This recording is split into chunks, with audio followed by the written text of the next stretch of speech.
This is Jeff Korzenik. I'm Chief Investment Strategist at one of the country's largest commercial banks. But I'm here today because I'm also the author of the book, Untapped Talent, How Second Chance Hiring Works for Your Business and the Community, the how-to guide for why businesses should consider hiring people with criminal records and for sharing the best practices of that. Let me start in talking to the chamber executives out there who I know many of you already have smart justice programs, but I'd like to frame the argument in economic terms so we're all starting on the same page. Economic growth, potential economic growth of any economy is really driven by two factors and only two factors. How fast can you grow your workforce, and how fast can you grow the productivity of that workforce? The chart you see before you is data from the Nonpartisan Congressional Budget Office, and they use both historical numbers, which is the bulk of this graph, as well as a projection on the right-hand bar. It shows two components that add up to our twin pillars of growth. The green line is workforce growth, historic and on the right-hand side projected, and the blue line is productivity growth. You add those two together and you get growth rates historically for various time periods in the US economy. And then again, that right-hand bar is a projection of the future. And you can see in the United States, we've generally had declining growth trends. It's in all of our interest to look at ways that we can improve economic growth prospects for the United States, and clearly part of the mission of the chambers of commerce around the country. You can see that examining the blue line, that's productivity growth. Productivity tends to come and go. It's a function of capital investment, which again is a function of things like business confidence, to a lesser degree, certain tax rates. And that does have a cyclical nature to it. But the green line, that's workforce growth, is exhibiting a clear downward trend. And this is a huge challenge for the US economy going forward. In fact, you'll see by the CBO's projection that long-term growth in the US economy, just growth potential, is limited to less than 2%. So the kind of mediocre growth we've seen for much of this century so far is projected to continue. And the challenge here is workforce growth. Fundamentally, this is a demographic challenge. The chart you see before you is World Bank data taken from the Fred database of the St. Louis Fed. This is fertility rates in the US. Fertility rates are the number of children that a woman can be expected to have during her child-rearing years. Clearly, workforce growth is a function of how many children we had 20 or 25 years preceding. And you can see going in this chart, which goes back to the 1950s, that we've seen sharply declining trends in fertility. The left-hand side shows the end of the baby boom generation and those fertility rates, which produced that massive demographic surge and good workforce growth in the US, and hence good economic growth. And we did see some level of recovery in the 80s and the 90s. But since 1990, US fertility rates have declined and in fact are now at record lows. In fact, at 1.78 children on average per woman in the US, we're not even replacing our own population. To replace your own population in a developed country, you generally need a fertility rate of 2.1. Mother, father, that's 2, and then a small allowance for infant and early childhood mortality. At 1.78, we're not close to reproducing our own population, threatening workforce growth for many decades to come. Immigration is only a partial solution. This is a worldwide phenomenon. Among the developed world, the 30-odd countries of the OECD, the Organization of Economic Cooperation and Development, only one country actually has a fertility rate above replacement rate, and that's Israel. Too small to supply global labor needs. Even in the emerging world, we see declining fertility rates. China is around 1.6. Brazil is not replacing population. India is still at 2.5, but dropping rapidly. So immigration is only a partial solution. We need to look more deeply. This has become a particular problem in the wake of the pandemic. We have a number of things that are creating the labor shortage that we see today. Some of this is what economists call reallocation friction, the ability to move human and physical capital from one industry to another. Here's the way I like to explain it. I like to use an example in Chicago. Many of you are familiar with the Magnificent Mile, the upscale shopping district in the city of Chicago. The northern end of the Magnificent Mile has traditionally been anchored by a large Macy's store. Macy's, like many urban department stores, are shuttering their operations in this location. They're closing their doors. So hundreds, perhaps even 1,000 or more workers are losing their job. Now, there are new jobs being created in Chicagoland. There's, for instance, an Amazon distribution warehouse in Joliet, Illinois. That's about an hour away. Here's how reallocation friction works. In theory, you have available labor because of the loss of retail jobs at a city department store. You now have new jobs created in another facility. But are the people who've worked in this department store likely to be the best candidates or even have an interest in applying for the jobs in Joliet, Illinois' Amazon warehouse? It's a mismatch. And these kind of mismatches generally can be resolved over time, but the pandemic created such rapid change in how we work, where we live, how we commute. All of these things have changed rapidly, too rapidly for a labor force to adjust quickly. So we're going to have this reallocation friction with us for several years. It's probably made worse by the fact that augmented unemployment benefits have made it those who are unemployed collecting higher levels of benefits are more reluctant to make some of the hard choices. Do you move for a new job? Do you take a job at lower pay? Do you take a job in another industry? All of these things get delayed when you have the augmented unemployment benefits. That will come to an end, but it's had a cost. We also have another demographic challenge. Millennial women are coming into their child-rearing years. And we have seen traditionally some women and some men, but it's predominantly women, do drop out of the labor force when they have children. So this suggests that female labor force participation rates may be harder to move. There's a challenge there for the business community, of course, finding ways to accommodate working parents to keep them in the labor force or attract those back in. One area where we've seen a loss, a definite loss in the labor force is older workers. Traditionally, this has been a source of strength in the US economy. We actually saw great growth in older workers participating in the labor force, either staying in or coming back. But the pandemic, possibly because of health reasons, possibly because of the difficulties older workers have if they've been sidelined to come back in the workforce. Older workers, the labor force participation rate, the percentage of those older workers who decide to be in the workforce declined precipitously during the pandemic and is down for the count. We've seen women leave, some of them have come back. We've seen men leave, some of them have come back, but older workers, both men and women, have left and have stayed out. That's another challenge for creating this tighter labor market.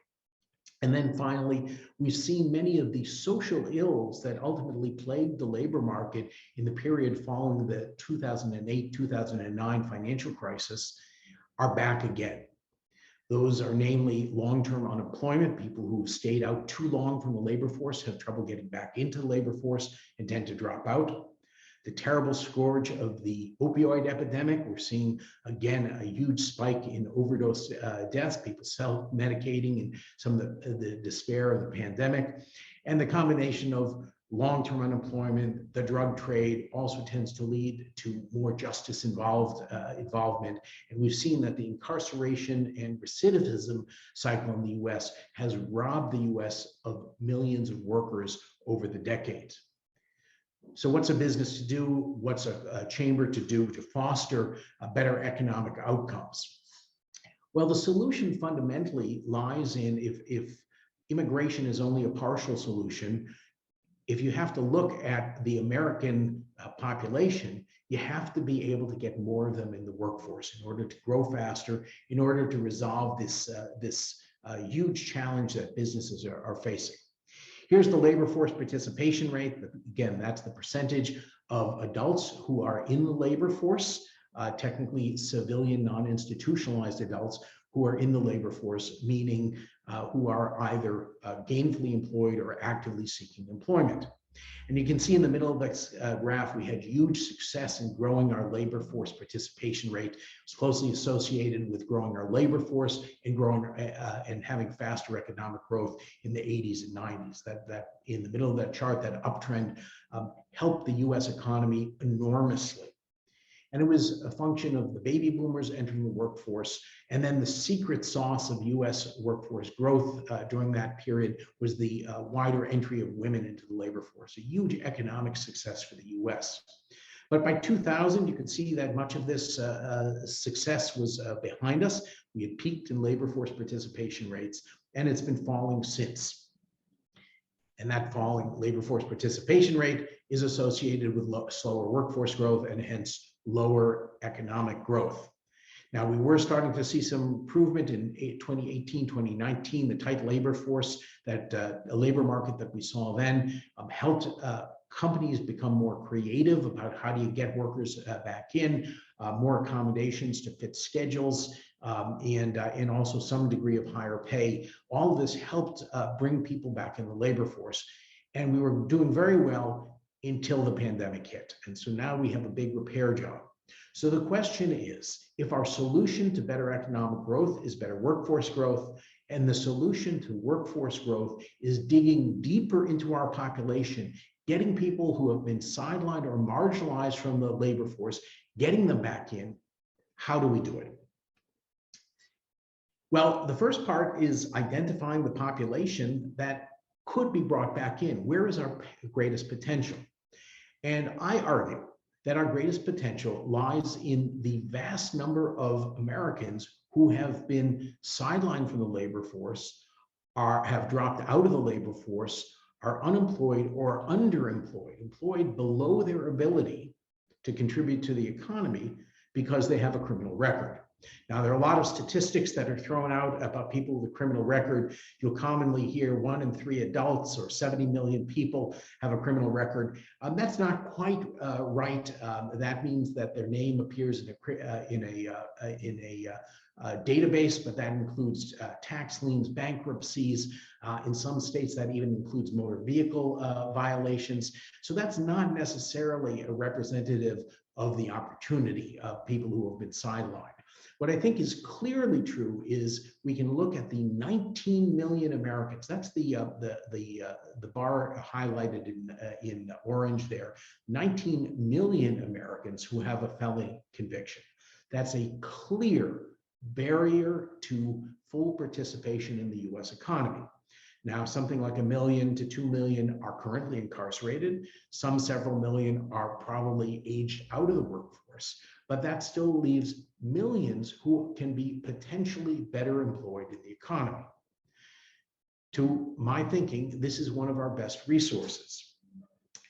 But to understand the full use of these resources, I think it's helpful to have some context of how did we get so many people with a criminal record. Some of this was a change in law enforcement and the judicial system as a backlash to violence we saw in the 1970s and the drug trade. Some of this was a pendulum that swung too far. It is a very tough balance to promote public safety. We'll talk a little bit more about that, and yet not overdo it. And I think it's fair to say that we overdid it. The U.S., many of you know, leads the free world in incarceration rates, and actually in many ways, with the exception of countries like China that have a lot of non-judicial incarceration, also leads in prison populations. We also overcriminalized. There's a wonderful Twitter feed and a book that talks about a crime a day is the Twitter feed. It's a book, How to Become a Federal Prisoner, where a federal criminal, where a lawyer who wrote the book, documents all the kind of absurdities in the federal code and ways you can get a felony conviction. It's not what you think. It's often what we would view as, in many ways, trivial violations, and it becomes very easy to get a felony conviction. It's very telling that fewer than half of the people with felony convictions actually had to serve a prison term, right? Their crimes were of such a minor threat to public safety that they either spent no time incarcerated, had a short stay in a county jail, or paid a fine, or some kind of community service. That's very telling that a felony conviction may not be this horrendous crime that we would normally associate with that word. Some of this is also fed by a misdemeanor system that tends to create fines that people can't pay, that puts people in very tenuous economic conditions, which tends to lead to other kinds of crimes. Things like bail, that if people can't afford bail, that's pretrial, a way to get out of pretrial incarceration.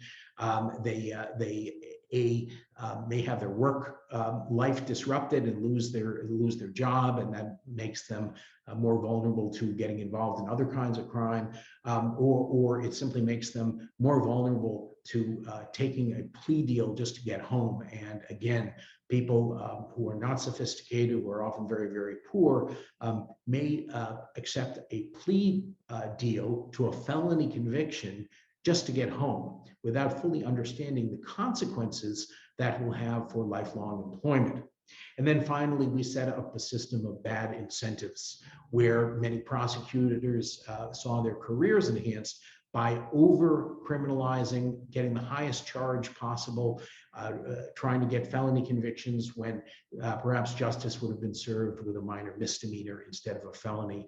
So all these things have taken decades long. I think it's important for people in the business community, like chamber executives, to be fairly neutral in how we position this. I always say that what we have is a criminal justice system that's not necessarily malicious in its intent, although that's the outcome.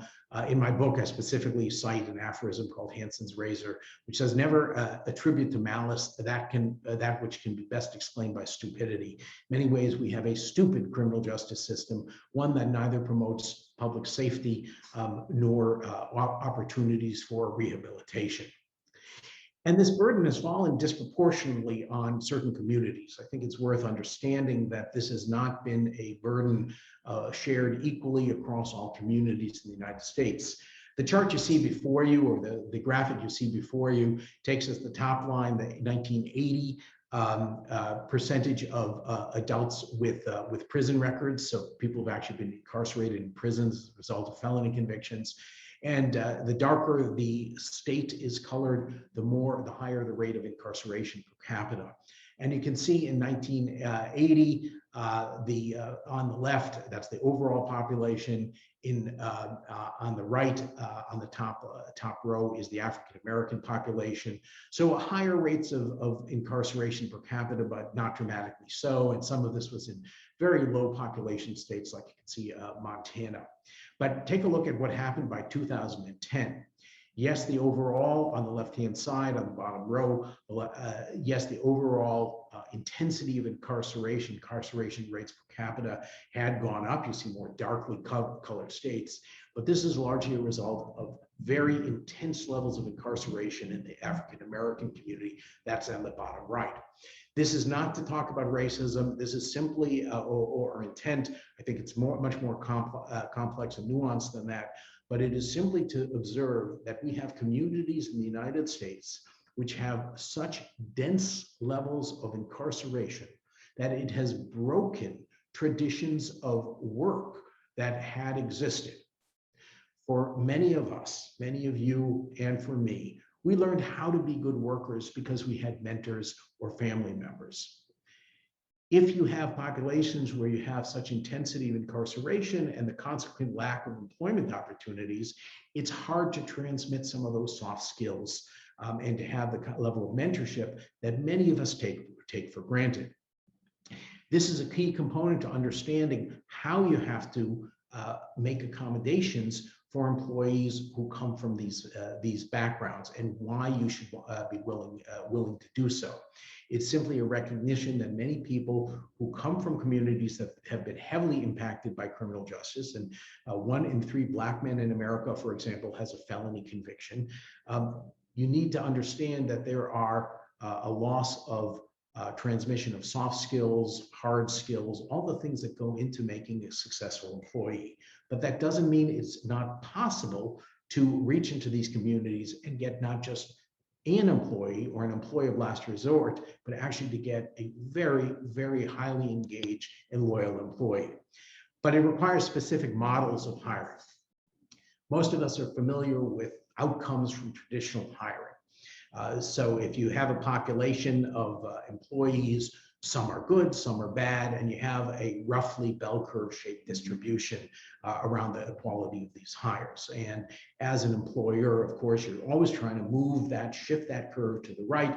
You're always trying to get your average employee to be better, and ideally skew things over to the better employees. But the reality is sometimes your best employees are picked off by competitors.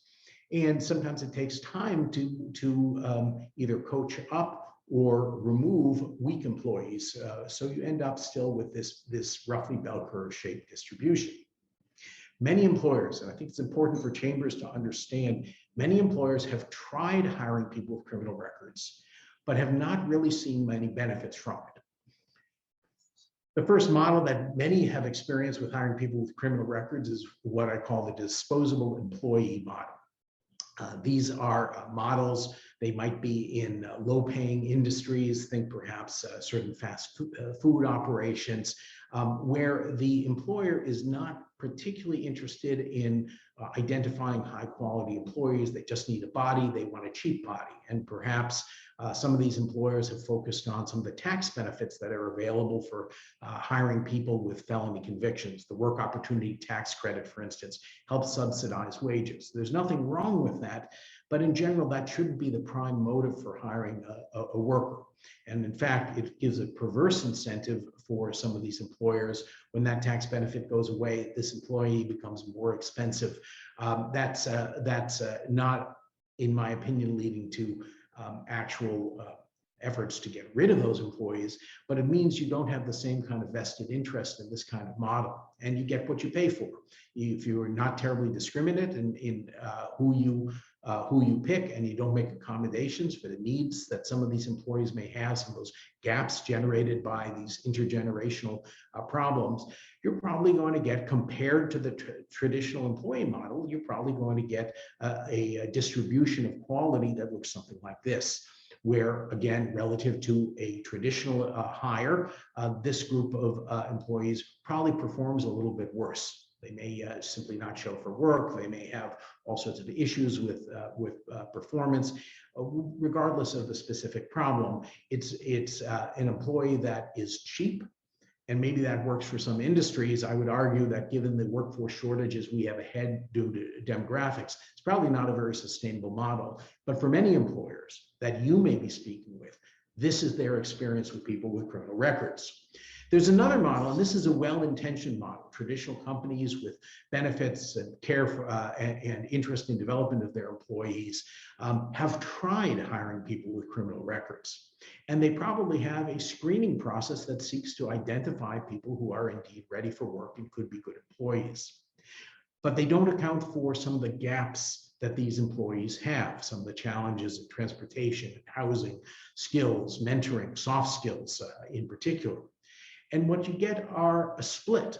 Those employees who have transportation, who have soft skills, who perhaps come from a family with a tradition of work and mentorship, are very successful. They are better than average employees.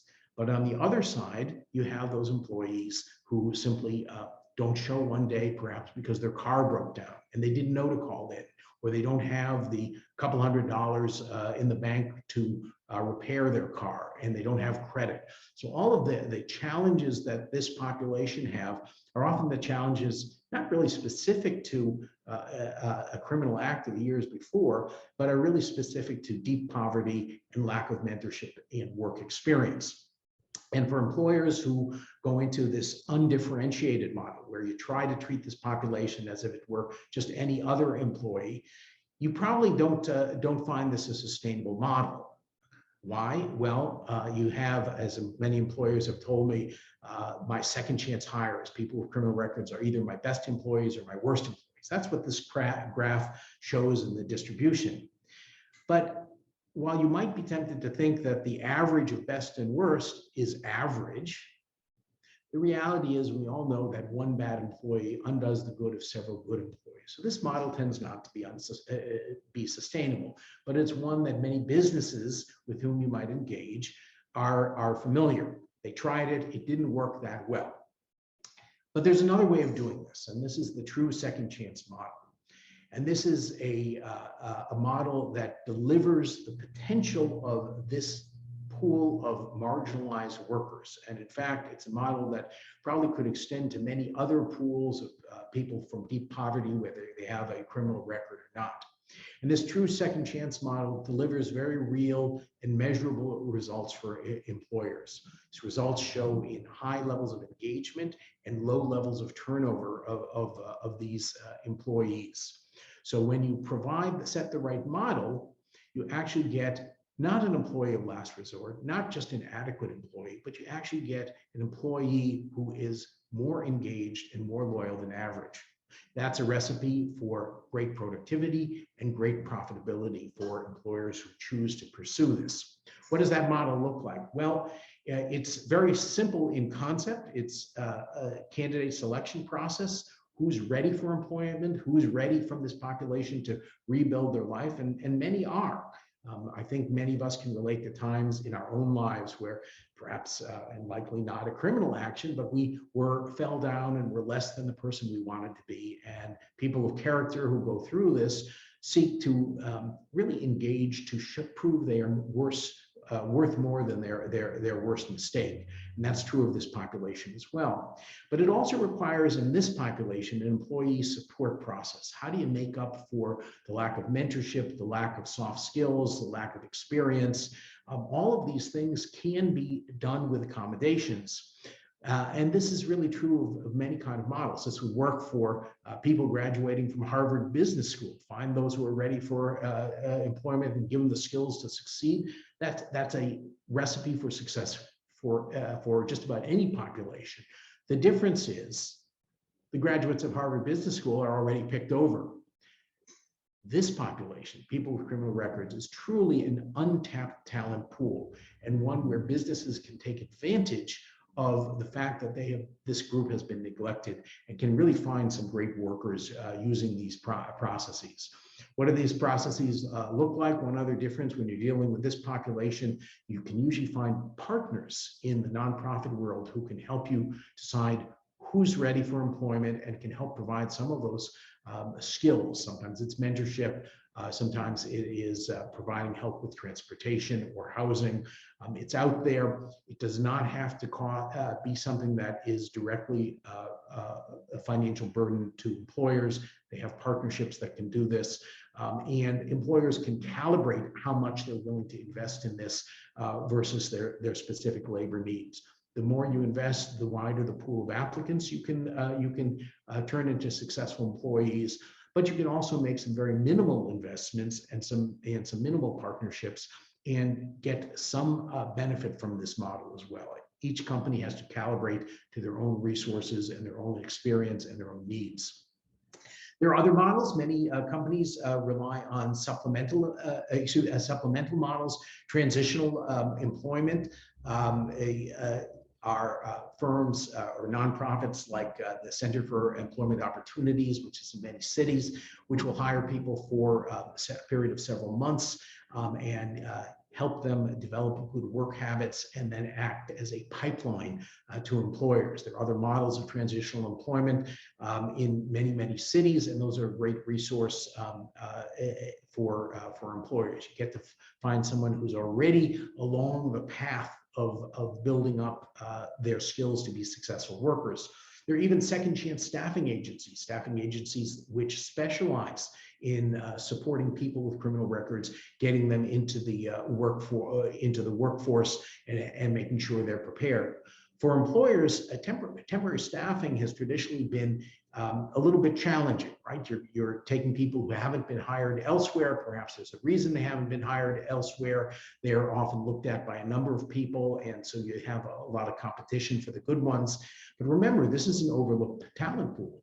This is a group where some of the negatives associated with staffing agencies, temp staffing agencies, don't exist. These are people who are overlooked, and there are some truly talented people who will make great permanent employees and you don't have a lot of competition to hire them when you go through some of these staffing agencies.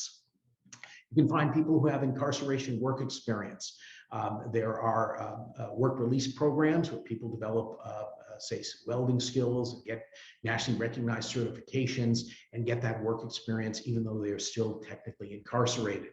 There's advanced professional training programs. For instance, in the restaurant industry, you have programs like Edwin's Restaurant and Leadership Institute in Cleveland, which has a 6-month training program. It's both front of the house and back of the house, and trains chefs for according to fine French cuisine training principles, as well as bookkeeping and general hospitality training.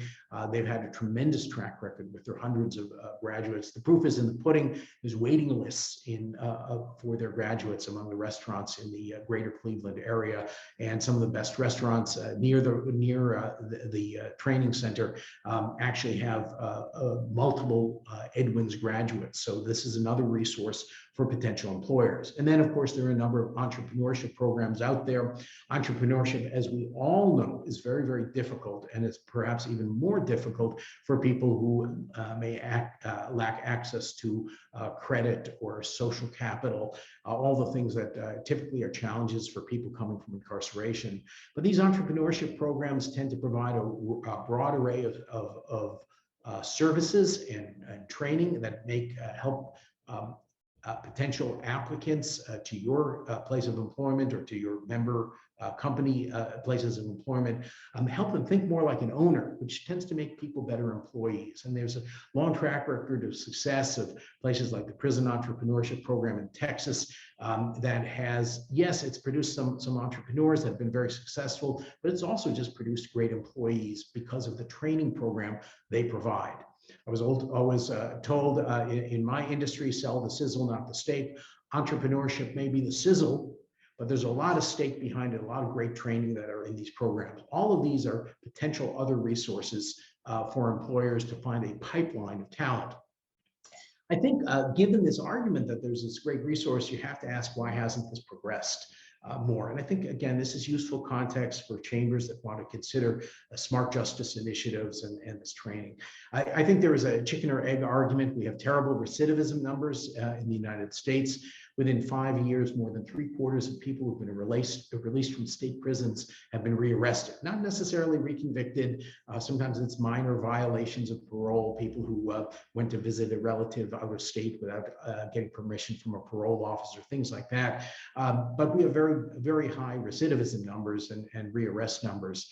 I would argue, and I think there's plenty of evidence to support this, that it's because people haven't been given the opportunity. So don't use recidivism numbers as an argument against providing opportunity. If you provide the opportunity for employment, those recidivism numbers will go down. And we've seen this time and time again.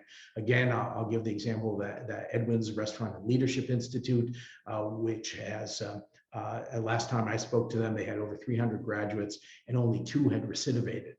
That's a tremendous record. That's probably a better record than the overall population, particularly adjusted for socioeconomic factors. So this does work. Recidivism numbers are bad in the United States, but it's not an argument against doing this. but some people have taken it as such. I think there has been a challenge, and many of you are facing this. The reform community often argues that the business community should hire people with criminal records because it's a social good rather than a profitable strategy. Businesses need to do this because it's the right business decision. The argument that I make, that I think should be made, is businesses should hire people with criminal records because there's a talent pool there, a talent pool that we need, and they should hire someone with a criminal record because it's the best decision for their business, not for our greater social good. After all, most of us deplore homelessness, but we don't give up our extra bedroom or the couch to someone who's homeless. We'll write checks. Businesses will write checks for things that they believe are social and moral goods, but businesses have to run as a business to sustain this. So the argument, to my mind, should be different than the arguments some reformers propose. There are also many good reformers who understand business needs. But this mismatch of the criminal justice reform movement and the viewpoint of employers has sometimes stood in the way. This includes also some anti-capitalist streaks that are in some of the criminal justice reform community, blame capitalism and the free enterprise system for this. I don't believe that's true. We're a nation of consumers. We want everyone to be gainfully employed. That's in the interests of all of us. Yes, there are always interests. Some of them are businesses, some of them are government agencies, some of them are unions that do benefit off of incarceration in the United States. But by and large, those are a very, very small part of the US economy. So if reformers, the reform community is anti-capitalist, it's kind of hard to want to work with them for business needs. And there's sometimes these obsessions with language. It's pretty easy to figure out, just treat people with respect as they'd like to be treated, and don't get overly hung up on language. That being said, I always think there's something wrong with this, with linguistics, that someone who has had a felony many decades in their past, have rebuilt their life, are still considered a felon today. That's just wrong. Use people-centered language. And don't let language worries and language scolding that sometimes goes on get in the way of offering people opportunities that work for your member businesses. And then I think there's just this misunderstanding of who people are with criminal records. We tend to think of the worst of the crime. And then there's always this mismatch. Most employers I've spoken to say, give me a nonviolent offender. Well, that often means someone who has maybe still suffering from addiction issues that have driven their whatever felony conviction, typically drugs. Very often the best candidates are people who are older, who have been in prison for a more extended period and are truly ready to rebuild their lives. And yes, this means sometimes hiring people with crimes of convictions, crimes related to violence. But even here, it's not always what we think. It's often a mistake of youth and someone in the wrong place or the wrong time many decades previous. Doesn't mean that person who might have been convicted of a crime of violence is a violent person today, or was even a violent person then. Everything has to be looked at on an individualized assessment if you're really going to tap this enormous talent pool. And then I think the real reason this hasn't worked is businesses never needed to get involved. We never had the labor shortage that we're starting to develop in the United States because of demographics. We really need to focus on getting everyone we can in the labor pool who wants to work, getting them able to participate and contribute to the economy as much as they are capable of. That's the formula for better growth. We need to do it in the decades ahead because of this demographic situation. We can't ignore this large population, many of whom are very, very talented and can contribute to our success. It doesn't mean it's an all or none situation. You don't have to business doesn't have to start tomorrow with job applications at the prison gates. I talk about this concept of bridging the box. How do you take baby steps to explore this? And it starts with recognizing that there are some very low risk hires, people who have been gainfully employed for years, and much time has passed since their conviction and their potential incarceration. This is really just another hire. Why would you discard a resume of someone who's been gainfully employed for 10 years because of something that happened 20 years ago? Don't automatically exclude people with criminal records. Take a good look at each person and don't stack the odds against them. So it starts with recognition of low risk hires. Also starts with some education, understanding, again, this is individualized assessment. What was the felony? What are felonies? Again, I like to use that crime a day Twitter feed to see just how ridiculous some felony convictions can be. But the real issue here is if you're not going to discard someone's resume because they had a felony conviction, take a look, get to understand the actual situation and what put people in that position. It's really important to connect with businesses that have pioneered these second chance techniques.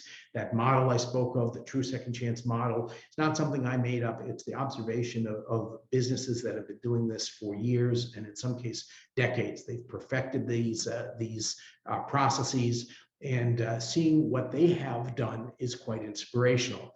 There's quite a few that are of course, referenced in my book, but they are out there, and many nonprofit partners can also help in this regard. Seek out nonprofit workforce development and reentry nonprofits that are potential allies and potential partners in this talent pipeline.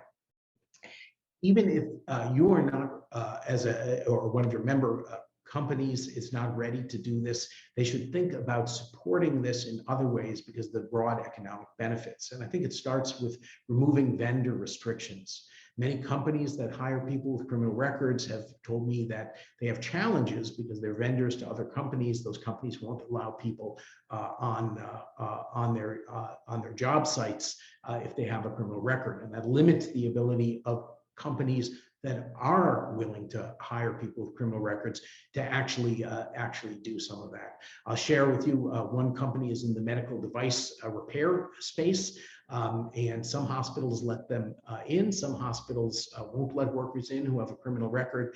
The CEO of this company spoke to the CEO of the hospital. He said, this is ridiculous. How many visitors and patients of yours have a criminal record? At least with my crew, I vetted them.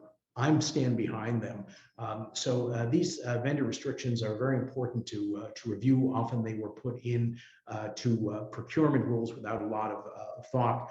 And then finally, companies should offer amnesty. There may be people on the payroll who contributed to the company for years or even decades who have a criminal conviction that, if discovered, would be automatic termination.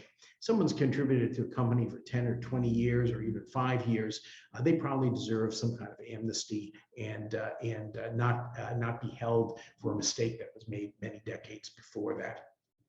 I know many chambers are actively involved in justice reforms, smart justice reforms. I think this is a great area of ways we can support the business communities. Some of this is a realization that criminal justice reform is not a simple matter, and it's not simply a matter of that old paradigm of you're either soft on crime or hard on crime. What we should be is strong on public safety and strong on opportunities to rehabilitate. But sometimes the restrictions put into place to promote public safety go too far and actually undermine public safety. That's what this chart is seeking to represent. You put so many restrictions and supervisory burdens on people who've committed a crime that it actually interferes with their employment. And that means that it undermines public safety because people tend to go back to past bad habits if they have no alternatives for their future. So one area of reform that I think is important in business focus is negligent hiring liability reform. Don't give employers extra liability because they've hired people with criminal records. Bail reform, again, taking a look at It doesn't mean everyone who's pretrial is out. There are people who are genuine threats to public safety, but do an assessment. And if someone is not a threat to public safety, why would you require cash bail and burden particularly poor people that way? Collateral consequence reform, particularly licensing reform. Why are we restricting people from professions and professional licensing because of a past mistake? Some cases it is justified in the interest of public safety, but in many cases it's again overdone, and we should be looking to have easier workarounds. Community supervision reform, we tend to overburden people with parole and probation.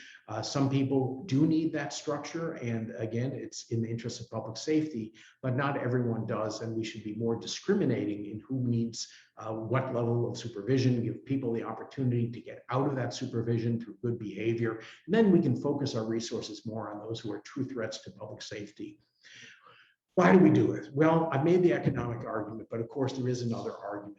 We are all citizens of this country, or members of our community. For those who aren't citizens, what would we want? What do we want for people who would make mistakes in our family, in our friends' families? What kind of country do we want? We have proven to be a very unforgiving country, and one that doesn't live up to our aspirations to be the land of opportunity for all. I am the son and grandson of immigrants. The United States was the land of second chances for my family. I hope we can make the United States the land of opportunity for everyone and second chances for everyone who is willing to earn that right. With that, I will say thank you for your attention. And if you have further interest in this topic, I, of course, do have my book out, Untapped Talent, and it's available on Amazon. That's the QR code here. Will take you to an Amazon link, but it's available through booksellers really everywhere. I have a website, jeffkorzenik.com. If you want to go jeffkorzenik.com/books, that'll take you to links to Barnes and Nobles as well as independent bookstores. And it'll also give you ways to contact me if you have any further questions about this, or if I can help your chamber promote smart justice and a better economy for your region. With that, I will say thank you.